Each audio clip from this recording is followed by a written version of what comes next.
तो सर एक करके देखते हैं कि तुम कितने पानी में हो, तुमने चैप्टर नंबर 2 पढ़ लिया नहीं पढ़ लिया, ठीक है ना।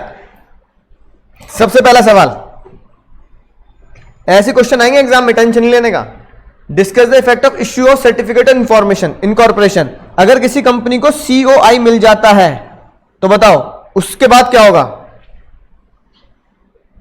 इसका इफेक्ट क्या होगा। जैसी COI मिल जाता है इसका इफेक्ट है कंपनी सेपरेट लीगल एंटिटी बन जाती है। क्या बन जाती है? Separate legal entity. तो आप इसका आंसर क्या लिखोगे? After getting the COI company क्या बन जाती है? हाँ, company becomes separate legal identity. याद आ गया? ठीक है ना। मैं अलग कंपनी अलग, जो बहुत तुम्हें अच्छे से समझाया था। इसका असर क्या होगा सर? इसका असर क्या होगा? Company become now company can buy assets, take loan, open bank account etcetera by its own name. अब कंपनी सब कुछ वो अपने नाम से कर सकती है जो कि इंसान अपने नाम से करता है। ठीक है, बात समझ में आ गई? ये लिख के आनी लाइन, इस तरह की लाइन लिख के आनी, 1 नंबर का क्वेश्चन है ना। हाँ, दूसरे क्वेश्चन में थोड़ी सी तब्दीली करेंगे। ठीक है, यहां पर ये नहीं आएगा, गलती से ये प्रिंट हो गया यहां पर, है ना। बस ये आएगा, what is the maximum number of partner in partnership firm. Partnership firm में मैक्सिमम पूछे ना लाए। हाँ, तो यहां क्या लिखना है sir? Maximum number of partner is 50 maximum partner. और मिनिमम कितने होते हैं सर? हाँ, तो मिनिमम 2। चलो यही दूसरी बात भी रिवाइज कर लेते हैं। 2 तरह की कंपनी पढ़ी हमने, प्राइवेट कंपनी और पब्लिक कंपनी। ठीक है ना, राइट। पब्लिक कंपनी में मिनिमम कितने? 2। ओ, पब्लिक कंपनी में मिनिमम कितने? 7। और प्राइवेट में 2। मैक्सिमम कितने पब्लिक प्राइवेट में? 200। अरे 50 तो पार्टनरशिप में नलायक हो। और पब्लिक में मैक्सिमम कितने? अनलिमिटेड। तो ये याद रखेंगे, एग्जाम में MCQ में या 1 वर्ड में पूछे जा सकते हैं। ठीक है ना, 1 नंबर में पूछे जा सकते हैं, राइट। फिर आता है sir, briefly explain the return of allotment. Sir return of allotment क्या होता है सर? जब भी आप शेयर अलॉट कर देते हैं अपने शेयर होल्डर को, तो उसकी रिटर्न बोले तो उसकी समरी। रिटर्न का मतलब क्या होता है सर? समरी। उसकी समरी हमें किसे देनी पड़ती है सर? रजिस्ट्रार को देनी पड़ती है, रजिस्ट्रार को देनी पड़ती है। तो क्या लिखेंगे आप? लिखोगे एज पर सेक्शन 39। क्या लिखेंगे? एज पर section 39 of companies act, companies act 2013। ठीक है, राइट। आगे लिखोगे स्टेटमेंट। वैसे सॉल्यूशन तुम्हारे पास है ना, पर फिर भी ध्यान से समझेंगे, है ना। स्टेटमेंट बोले तो या समरी, स्टेटमेंट और समरी, पर स्टेटमेंट ज्यादा अच्छा वर्ड रहेगा एग्जाम में ना। स्टेटमेंट क्या करनी पड़ेगी sir? Statement has to be submit to registrar, submitted to the, है ना, रजिस्ट्रार। कंटेनिंग, उस स्टेटमेंट में क्या लिखा होगा? Containing name and address of share holder, कि जिन जिन लोगों को तुमने शेयर इशू किए हैं उनका नाम और उनका एड्रेस एक स्टेटमेंट में लिखा होगा। यह बात हमें कहता है सेक्शन 39 ऑफ कंपनीज एक्ट। और इससे क्या करेंगे सर? कितने दिन में देना है सर? एड्रेस साथ लिखेंगे number of share allotted, number of share allotted, साथ में कितने शेयर हमने उनको अलॉट किए शेयर होल्डर को। ठीक है, इस स्टेटमेंट को सबमिट करना है इन 30 डेज। बस इतना लिखना है। कितने में सबमिट करना है sir? In 30 days of allotment. Allotment के 30 दिन के अंदर शेयर होल्डर का नाम, शेयर होल्डर का पता और किस शेयर होल्डर को कितने शेयर दिए, बस ये आपको क्या कर देना सर? सबमिट कर देना। उससे बोलते हैं sir return of share, return of allotment. 1 number में इतना सफिशिएंट है, याद रखिए बात। ठीक है, तो तरीके से याद कर लेना सर। चौथा बताओ, चौथा बिल्कुल तुम जवाब दोगे इसका। It involve discovering new ideas, taking initiative to form a company. नहीं, मेरे दिमाग में नया आइडिया आ रहा है, वीडियो दिखाई तुम्हें बच्चन साहब की, तो मेरे दिमाग में नया आइडिया आता है, उसको मैं कन्वर्ट कर देता हूं किसमें सर, एक कंपनी में। उसे क्या बोलते हैं सर, नलायको? नहीं, चप्पल लगेगी तुम्हारे अब, रिलैक्सो नीली पट्टी वाली। प्रमोशन। बच्चन साहब थे प्रमोटर, और नए आइडिया से हम नई कंपनी जन्म दे रहे हैं, तो क्या होगा सर, प्रमोशन, है ना। व्हाट स्टेज, कौन सी स्टेज है सर, ये प्रमोशन की स्टेज है। तो भैया गड़बड़ मत कर देना। अगला बताओ, क्या कंपनी इफेक्ट होती है डेथ ऑफ मेंबर? मेंबर बोलते शेयर होल्डर, किसी भी शेयर होल्डर की डेथ से कंपनी इफेक्ट होती है? नहीं। हमें इसमें कौन सा फीचर लिखना है, हमें इसमें कौन सा फीचर लिखना है बताओ। हाँ सोचो। हाँ कौन सा, परपेचुअल। बिल्कुल सही सर। क्या देखना है हमें सर, हाँ परपेचुअल सक्सेशन। तो यहां हमें लिखना है कौन सा फीचर, परपेचुअल सक्सेशन। क्या देखना है भैया, हाँ परपेचुअल सक्सेशन, या लिख दोगे तो परपेचुअल सक्सेशन वाला है ना, आपको लिखना है एज पर perpetual succession companies existence does not effect by death, retirement, resignation, insolvency और इंसेनिटी, पागल हो जाना है ना, of any of its shareholder. हम रहे ना रहे, कंपनी सदा चलती रहेगी। धीरूभाई अंबानी नहीं रहे, लेकिन रिलायंस अभी भी जिंदा है कि नहीं बात, इसे बोलते हैं परपेचुअल सक्सेशन। सबसे मजेदार क्वेश्चन ये है, क्या एक बच्चा पार्टनर बन सकता है फर्म में? ये आपके 12th का भी बहुत ही ज्यादा इंपॉर्टेंट क्वेश्चन है, 12th में भी पूछा जाता है। पार्टनरशिप में कह रहा हूं, एचयूएफ में नहीं। एचयूएफ में तो जन्म होते हुए मेंबर बन जाता है, क्या पार्टनरशिप बन सकता है? बताओ क्यों? पार्टनरशिप बनती है किससे सर, डीड से, यानी कि डीड से, यानी कि कॉन्ट्रैक्ट करने से। याद आ गया? और डीड पे पार्टनरशिप तभी बनेगी जब उसके क्या होंगे सर, साइन होंगे। और किसी भी इंसान का आधार कार्ड, पैन कार्ड, है ना, ड्राइविंग लाइसेंस, मोस्टली आधार कार्ड तो नहीं, पैन कार्ड, ड्राइविंग लाइसेंस तभी वैलिड होता है जब कोई बंदा कितने साल का हो जाता है सर, 18। तो इसका मतलब बिना 18 के हुए कोई बंदा पूरी दुनिया में क्या नहीं बन सकता, पार्टनर नहीं बन सकता। तो क्या लिखना पड़ेगा हमें? यह बात पता है कहां लिखी है? अभी हमने ऊपर कौन सा सेक्शन पढ़ा था, रिटर्न ऑफ अलॉटमेंट लिखा था, सेक्शन 39 ऑफ कंपनीज एक्ट 2013, है ना। ये जो बात लिखी है सेक्शन 30 ऑफ पार्टनरशिप एक्ट, ये नोट करते हैं ना साथ साथ, है ना, 1932, क्योंकि तुम भूल जाओगे। पार्टनरशिप एक्ट अलग है, कंपनीज एक्ट अलग है। तो सेक्शन 30 ये एग्जाम में लिखोगे, एग्जामिनर पूरे नंबर देगा, मजा आ जाएगा स्कूल में। तुम्हें मैम, तुम्हारे टीचर पूछेंगे भैया इतनी नॉलेज कहां से आ गई, भैया कहां पढ़ लिए तुम, ये है कि नहीं बात। तो सेक्शन 39 कंपनी एक्ट अलॉटमेंट की बात करता है। सेक्शन 30 ऑफ पार्टनरशिप एक्ट बोलता है कि एक बच्चा जो अभी 18 साल से नीचे है, a minor can never ever, never क्या नहीं हो सकता sir, never become, minor can never become partner, minor can never become partner. एक माइनर कभी भी पार्टनर नहीं बन सकता। क्यों? Because partnership is formed by contract, contract या deed. A deed is valid when it is signed and minor sign is invalid. Minor के sign क्या नहीं होते सर, वैलिड नहीं होते, ठीक है ना। हां, पार्टनर, माइनर एक बेनिफिट के लिए आ सकता है कि हम एक माइनर का पालन पोषण कर लेंगे, ऐसा हो सकता है बस, ठीक है, राइट। बात समझ में आ गई? फीचर तो सिंपल है, याद कर लेंगे तुम सोल प्रोप्राइटर के। हाँ, ये बताओ which form of business organisation prefer, आप कौन सा प्रेफर करोगे, कॉस्ट और इजी फॉर्मेशन से? हाँ बिल्कुल सही आंसर, बिल्कुल सर। अगर मुझे आसानी से बनाना, सस्ता बनाना, तो मैं किसे लूंगा सर, सोल प्रोप्राइटर। ये उस दिन बताया था, पार्टनर बाय होल्डिंग आउट। किसी कहानी बताई, शेख चिल्ली, याद आ गया? गोल्डी है ना, शेख चिल्ली, राइट। जो अपने आप को दिखाता है, बकवास नहीं करता, जो अपने आप को दिखाता है कि मैं इस फर्म का क्या हूं, पार्टनर हूं, या तो बोलकर या जेस्चर से, ठीक है, लेकिन एक्चुअली वो पार्टनर नहीं है। तो ये इंपॉर्टेंट है, partner by holding out. Expected लिखेंगे एग्जाम के लिए, तुम्हें वीडियो में बिल्कुल ढंग से सिखाया था, है ना, दोबारा देख लेंगे,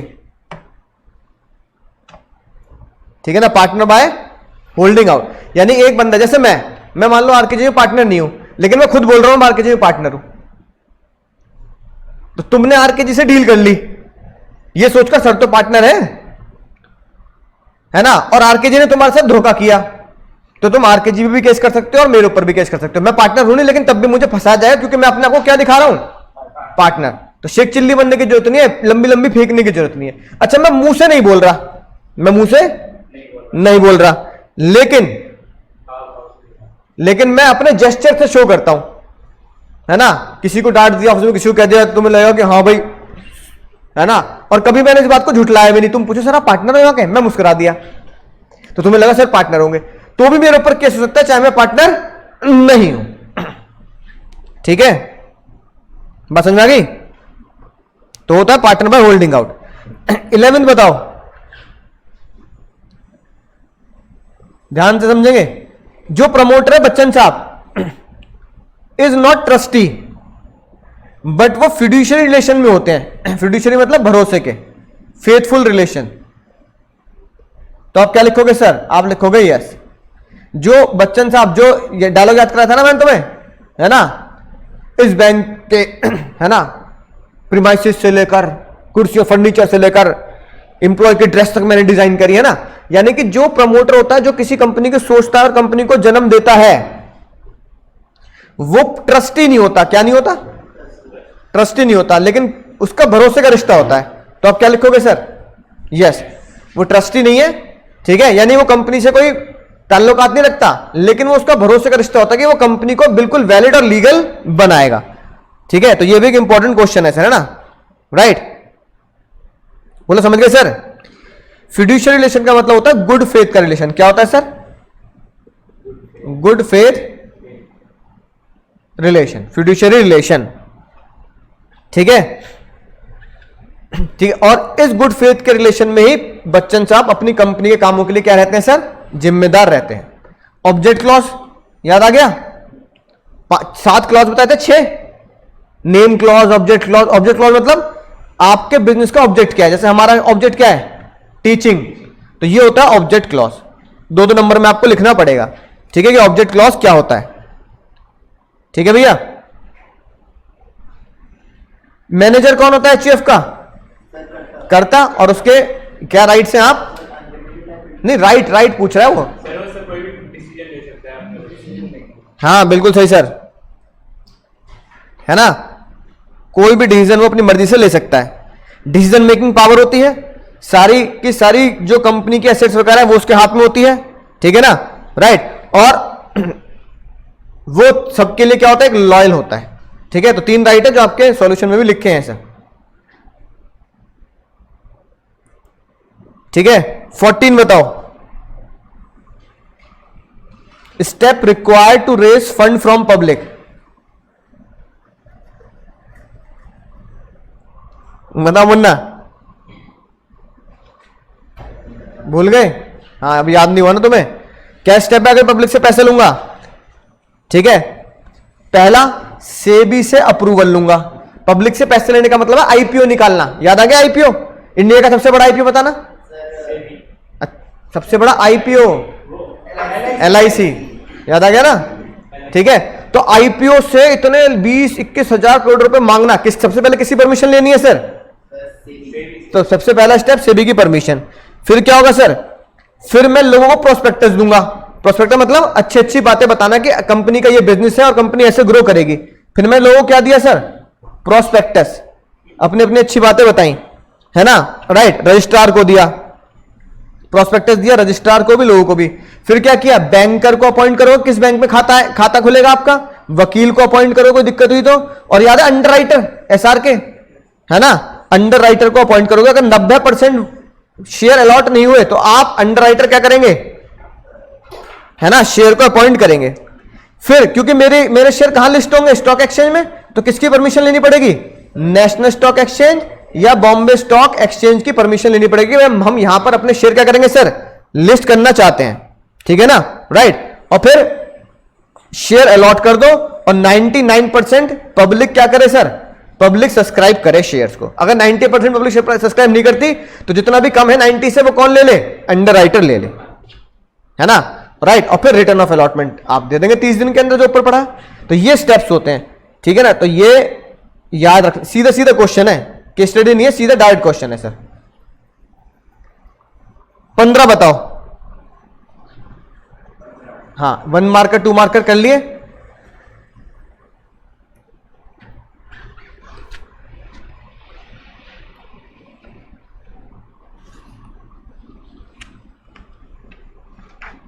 दो केस स्टडी तुम्हें यही सॉल्व करनी है, 15 और 16।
अकॉर्डिंग टू द रेंज लिखा हुआ है ना, लक्ष्य सबसे बड़ा है।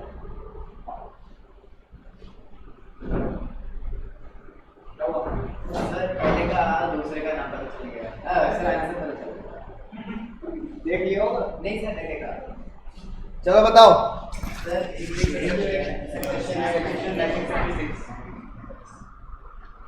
यानी कि क्वेश्चन 15, नेम लॉ। कौन सा लॉ, यानी कौन सा लॉ मतलब एक्ट, कौन सा एक्ट लगता है सर? है ना, क्योंकि जॉइंट हिंदू फैमिली है तो कौन सा लगेगा sir? Joint Hindu family business is govern by Hindu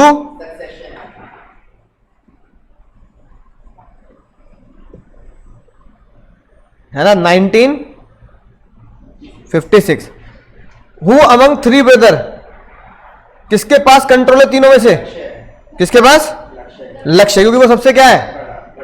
बिल्कुल सही बात, बड़े भाई के पास। और वही क्या बनता है? कर्ता बनता है। Liability of the 3 brothers,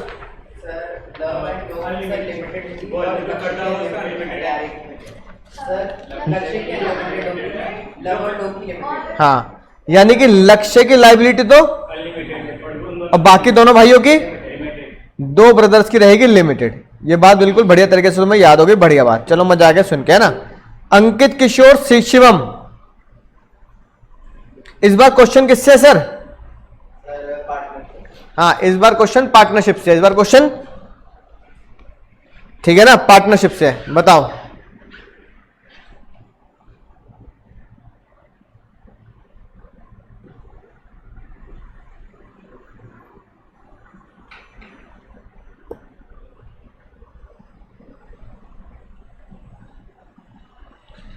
are they correct in refusing the payment, payment देने से मना कर रहे हैं? पढ़ो पहले ध्यान से।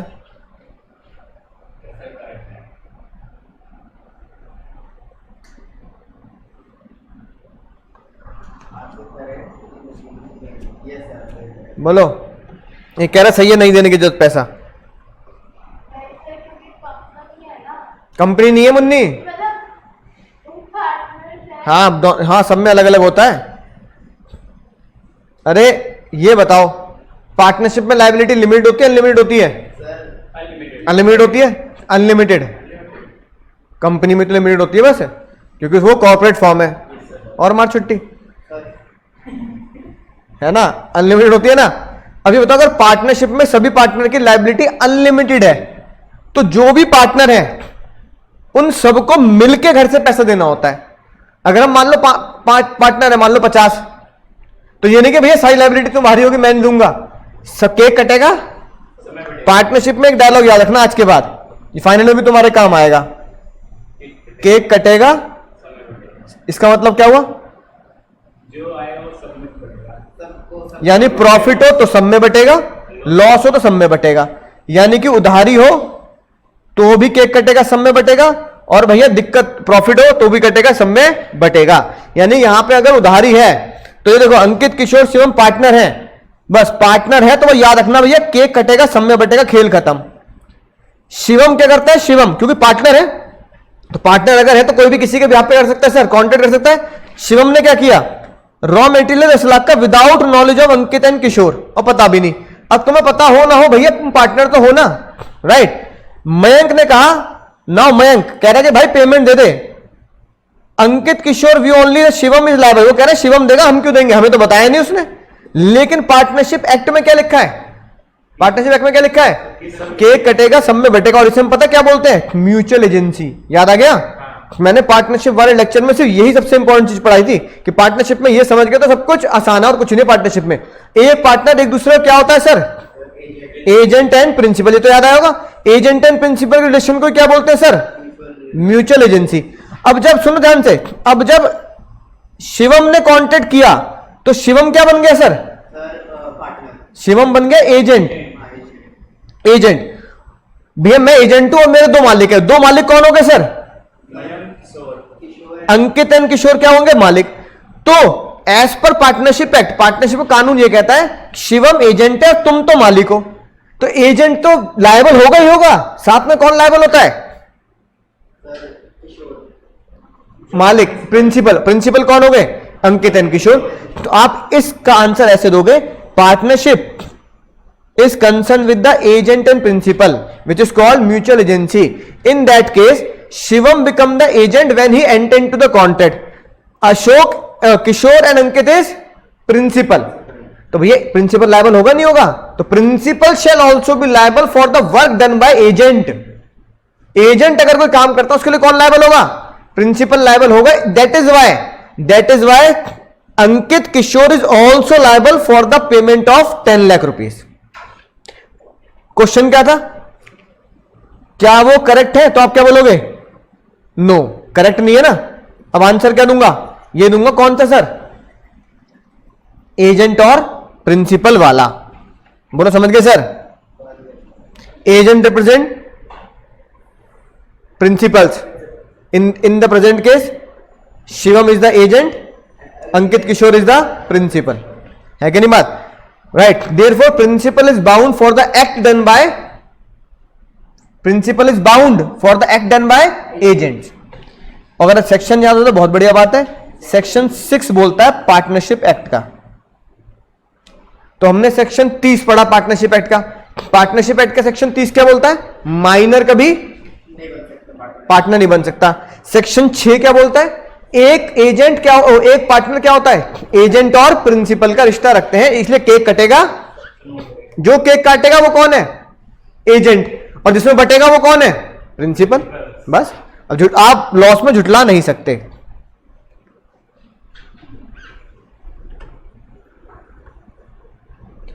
है ना। 17 पॉइंट बहुत सिंपल। 17 पॉइंट में आपको मेरिट्स और डिमेरिट लिखने सोल प्रोप्राइटर के, कि सोल प्रोप्राइटर में कुछ अच्छी बातें होती है कुछ बुरी बातें होती है, बताओ, है ना।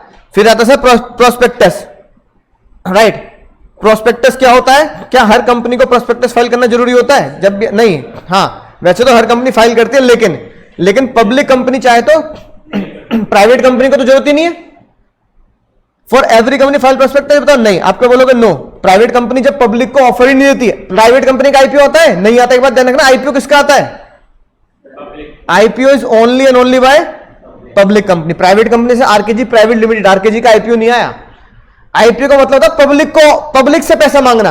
प्राइवेट कंपनी कभी पब्लिक से पैसा नहीं मांगेगी, प्राइवेट कंपनी में दोस्तों से ही और यारों से ही और फैमिली से पैसा मांगेगी। तो आप बोलोगे no, private company is not liable to issue prospectus, क्योंकि प्राइवेट कंपनी तो आईपीओ निकालती नहीं है, आईपीओ सिर्फ पब्लिक कंपनी निकालती है, आईपीओ सिर्फ पब्लिक कंपनी निकालती है। और पब्लिक कंपनी में भी पब्लिक कंपनी को प्रोस्पेक्टस इशू करना मैंडेटरी होता है, बट पब्लिक कंपनी अगर चाहे, पब्लिक कंपनी में issue statement in lieu of prospectus. Lieu मतलब होता है बदले में, कि प्रोस्पेक्टस के बदले में कुछ स्टेटमेंट फाइल कर सकते हैं रजिस्ट्रार की परमिशन लेके, ठीक है। बात समझ में आ गई? रजिस्ट्रार अगर कह दे, रजिस्ट्रार तो भैया कोर्ट की तरह हो गया भगवान, अगर भगवान कह रहे, रजिस्ट्रार कह रहा, कोर्ट कह रहा कि ठीक है तुम प्रोस्पेक्टस मत दो, प्रोस्पेक्टस का स्टेटमेंट दे दो, तो बस ठीक है। वेरियस काइंड्स ऑफ पार्टनरशिप है ना, याद कर लेंगे नोट्स में से ही, ठीक है। एक होती है, हाँ, एक होती है पार्टनरशिप एट विल और एक होती है particular partnership. Partnership at will होती है अपनी इच्छा से, दुनिया में पार्टनरशिप एट विल ही चलती है, अपनी इच्छा से हम फर्म को डिसॉल्व कर सकते हैं, जब हमारा मन करेगा तो हम फर्म बंद कर देंगे। पार्टनरशिप एट विल होती है, इसमें टाइम समय दिया गया होता है, जैसे कि भैया फॉर एग्जांपल 30 जनवरी 2050 को हम क्या कर देंगे सर, फर्म को डिसॉल्व कर देंगे, खत्म कर देंगे, तो इसे बोलते हैं पर्टिकुलर पार्टनरशिप, है ना, समय के लिए। बोलो समझ गए सर? ठीक है, तो राइट, सिंपल है। ये बताओ sole proprietor, simple definition, direct question है, कोऑपरेटिव सोसाइटी का डायरेक्ट क्वेश्चन है, इंपॉर्टेंट लगाएंगे इस पे। सबसे इंपॉर्टेंट क्वेश्चन ये, डिफरेंट टाइप ऑफ, एक फार्मर, याद आ गया, एक किसान, एक फार्मर, ये वाला कुछ टैगलाइन से कोड लिखवाया था मैंने, बोलो क्या था?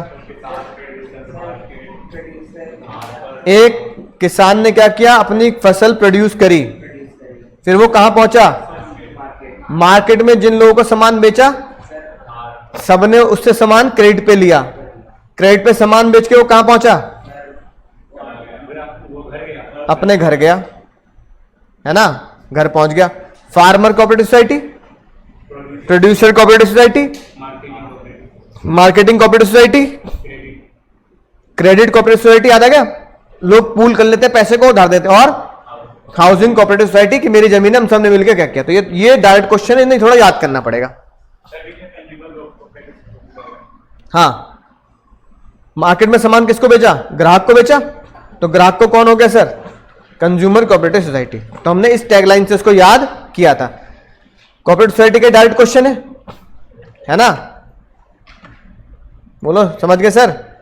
इस तरह के भैया क्या आते हैं सर, तुम्हारे डायरेक्ट इनडायरेक्ट क्वेश्चन आएंगे, केस स्टडी के 2 केस स्टडी और एमसीक्यू इस फॉर्म में 1-1 नंबर के क्वेश्चन आएंगे। तो केस स्टडी हम याद रखेंगे, जैसे तुमने ये पहचान लिया, इसमें भी केस स्टडी तुमने पहचानी, तो इस तरह का हमें याद करना है कि भैया किस किस में क्या क्या चीजें लिखी गई हैं। सबसे इंपॉर्टेंट क्या रखना है, किसकी लायबिलिटी लिमिटेड है, किसकी अनलिमिटेड। कंपनी और कोऑपरेटिव सोसाइटी क्या होते हैं, सेपरेट लीगल एंटिटी होते हैं, कॉर्पोरेट फॉर्म होते हैं, याद आ गई बात, ठीक है ना। पार्टनरशिप कॉर्पोरेट फॉर्म नहीं होती, सोल प्रोप्राइटर कॉर्पोरेट फॉर्म नहीं, सेपरेट लीगल एंटिटी नहीं होती, एचयूएफ सेपरेट लीगल एंटिटी नहीं होती, पार्टनरशिप सेपरेट लीगल एंटिटी नहीं होती, कंपनी सेपरेट लीगल एंटिटी होती है, सोल क्या कह रहा हूं, cooperative society separate legal entity होती है, कॉर्पोरेट फॉर्म होती है ना वो। Sole proprietor unlimited liability, partnership HUF करता, और कॉर्पोरेट फॉर्म में तो यानी कंपनी में तो हर एक शेयर होल्डर की लायबिलिटी लिमिटेड होती है up to the amount of share held by them, जितने उसके पास शेयर है वो, ये इंपॉर्टेंट है। पार्टनरशिप में क्या चीज इंपॉर्टेंट है, केक कटेगा, म्यूचुअल एजेंसी, यानी कि एजेंट और प्रिंसिपल का रिश्ता, केक कटेगा सब में बटेगा। तुम ये नहीं बोल सकते भैया मैं नहीं लूंगा तू अपना, ना केक कटेगा सब में बटेगा, इसलिए क्वेश्चन इंपॉर्टेंट है। ये इंपॉर्टेंट कैरेक्टरिस्टिक थे और ये हमने सीखे, इसी के ऊपर तुम्हारा क्वेश्चन है ना बनेगा। बाकी थ्योरी के डायरेक्ट क्वेश्चन मैंने तुम्हें बताए सारे के सारे। कंपनी कैसे फॉर्म होती है, 6 तरह के क्या होते हैं हमारे क्लॉज होते हैं, ठीक है। उसके आगे मेरिट डिमेरिट वो सारे सिंपल है, जो आप थोड़ा सा आपको अब इसमें से सीक्रेट कोड के थ्रू याद करना पड़ेगा। संघर्ष करो, कहीं समझौते करने की आदत ना पड़ जाए। अगर आप संघर्ष नहीं कर रहे ना, स्ट्रगल, आपका स्ट्रगल ही आपको दूसरी ऊंचाई तक लेके जाएगा। तो समझौते की आदत पड़ जाएगी आपको। समझौता मतलब समझते हो ना, कॉम्प्रोमाइज, चल ठीक है जो मिल रहा है ले लो भाई, जो मिल रहा है ले लो, वो भीख के बराबर होता है, समझ रहे हो। और जो चाहिए उसे हासिल कर लिया मैंने अपने दम पर, वो संघर्ष के बराबर होता है, अपने संघर्ष से अपने दम पे हासिल किया है। और जो मिल रहा है भाई, नौकरी जो मिल रही है भाई वही कर ले, चाहे कम पैसों की मिल रही है। अबे कम पैसों की नौकरी मिल रही है, वही मिल रही है, क्यों, भीख मिल रही है मुझे, अब आपको अच्छी लगे बुरी लगे मैं ऐसे बोलूंगा, तो भीख लोगे क्या आप कि भाई 20,000 की नौकरी मिल रही है, 25 की मिल रही है, 30 की मिल रही है, 40 की मिल रही है? क्यों? अपने दम पे खींचो, अपने दम पे छीनो नौकरी की, ये मैं हूं और मुझे ये चाहिए और इतने का ही पैकेज चाहिए, मैं काम करूंगा तो इतने पे करूंगा, नहीं कर रहा तो मुझे मत हायर करो,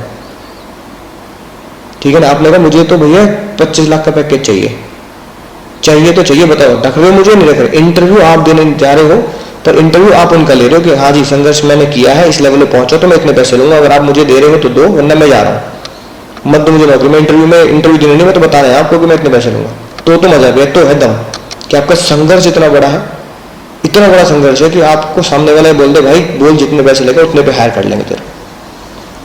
वरना दूसरी तरफ एक बच्चा कह रहा है, समझौता कर रहा है, सर 25,000 रुपये, 30,000 रुपये, सर 4-5 लाख का पैकेज दे दो, मैं तो इसमें काम कर लूंगा। सर शुरुआत तो हमेशा छोटे से ही होती है, लोग 20,000 शुरू करते हैं, 25,000 शुरू करते हैं, तब 1-2 लाख तक पहुंचते हैं 5-6 साल बाद, बेकार की बात है।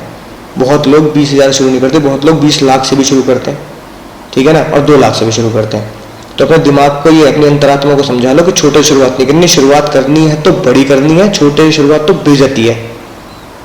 तो संघर्ष करें उसके लिए, समझौता नहीं, कॉम्प्रोमाइज नहीं करना बिल्कुल भी कि मैं 8,000 की, 10,000 की, 50,000 की, 20,000 की नौकरी शुरू कर लूंगा, 2 लाख से ही शुरू करूंगा इनकम, पहली इनकम जो होगी 2 लाख की होगी मिनिमम, आज से 4 या 5 साल के बाद मिनिमम 2 लाख की। 2 लाख का अगर पर मंथ की इनकम शुरू नहीं है ना, ठीक है, तो लानत है मेरे ऊपर। तो संघर्ष को इतना बड़ा करें कि आप इंटरव्यू देने नहीं, आप सामने वाले बैठे हुए 4-5 लोगों का इंटरव्यू लेने जा रहे हैं, उनको इंटरव्यू देने नहीं जा रहे। आप उन्हें बताएंगे कि मैं इतने पे जॉब करूंगा या इतने पे काम करूंगा, बताओ दे रहे हो तो दो, वरना जा रहा हूं। तो इंटरव्यू देना नहीं है किसी को जाके, आज से 4 साल 5 साल के बाद इंटरव्यू लेना है उनका। समझते हैं, इस बात को समझें कि स्ट्रगल ही आपका सबसे बड़ा हथियार है, ठीक है। तो मिलते हैं नेक्स्ट वीडियो में।